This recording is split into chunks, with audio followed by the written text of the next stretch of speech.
All right, let's dive into a really crucial part of your marketing manager apprenticeship, Behavior B5. We're going to break it all down by following the story of an apprentice, just like you, named Jody. You'll see exactly how to turn those inevitable slip-ups into some of your biggest wins.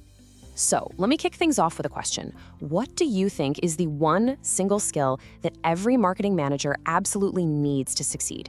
I mean, really succeed. Is it being super creative, a genius with data, a budgeting wizard? Nope, it's something way more fundamental than all of that. Here it is. It's not about avoiding failure. It's all about what you do after you fail. In the world of marketing, things go wrong. It's a fact. The real magic, the skill that sets the great marketers apart, is how you bounce back and grow from it.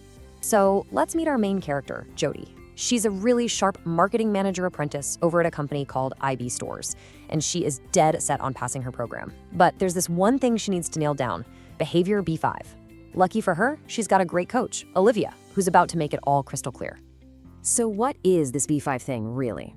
Well, the official definition is right here. It's all about having a willingness to learn from mistakes. Because, let's be real, not every campaign is going to be a home run. B5 means you don't just see a problem, you see an opportunity to get smarter and make your next campaign that much better.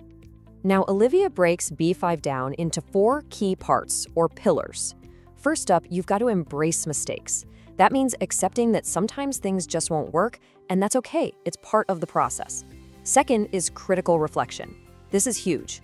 You don't just say, oops, you dig in and figure out why it happened. Third is continuous improvement, which is basically using those lessons to fuel your progress. And finally, adaptability, being ready to change your game plan based on what's actually happening, not just what you hoped would happen. Okay, theory is one thing, but let's see how this stuff actually works in the real world. We're going to take a look at a product launch campaign that Jody just ran for IBIS Stores. This right here is where the rubber meets the road. So, the plan was solid. Jody and her team had thought of everything. The strategy was tight, everyone was excited, and they were aiming for a picture-perfect, flawless launch. But then, reality check. The campaign just fizzled.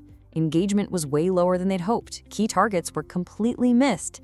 You know the feeling. It's a tough moment for any marketer. And for Jody, that gut punch felt like one thing and one thing only: failure. It's so easy to get stuck in that feeling, right? To just feel totally defeated. But this exact moment is where Behavior B5 steps in to save the day. And this is where Jody's line manager, Riddle, comes in. Now, she's not there to blame anyone. Her job is to guide Jody through a clear, structured process that's going to turn this so-called failure into a massive step forward. Riddle lays out these 5 steps for Jody. Step 1, recognize the value. See the mistake as data, not disaster. Step 2, critically reflect. Go deep on what went wrong.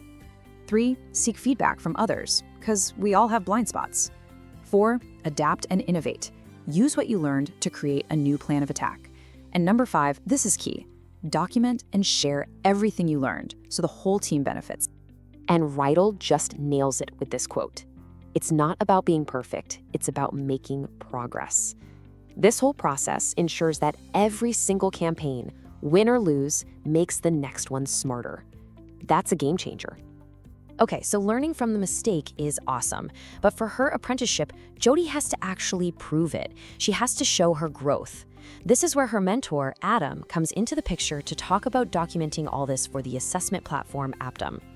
Adam shows Jody the super helpful table. See, you can't just say you learned. You need proof. Things like reflection reports, post-campaign analyses. But look at that second column. That's what assessors are really looking for. They want to see your self-reflection, the clear connection between the lesson and your next move, and proof that you actually use the feedback. They want to see the whole story. Now for the final boss, the endpoint assessment, or EPA. Adam is now prepping Jody for that big final interview, making sure she can talk about her B5 development with total confidence. And he hits her with this absolute classic EPA question. Some version of this is pretty much guaranteed to pop up. It's a direct test to Behavior B5, and honestly, if you're prepared for it, it's the easiest question you'll get. So Adam teaches her the STAR method. It's a fantastic, simple way to structure her answer.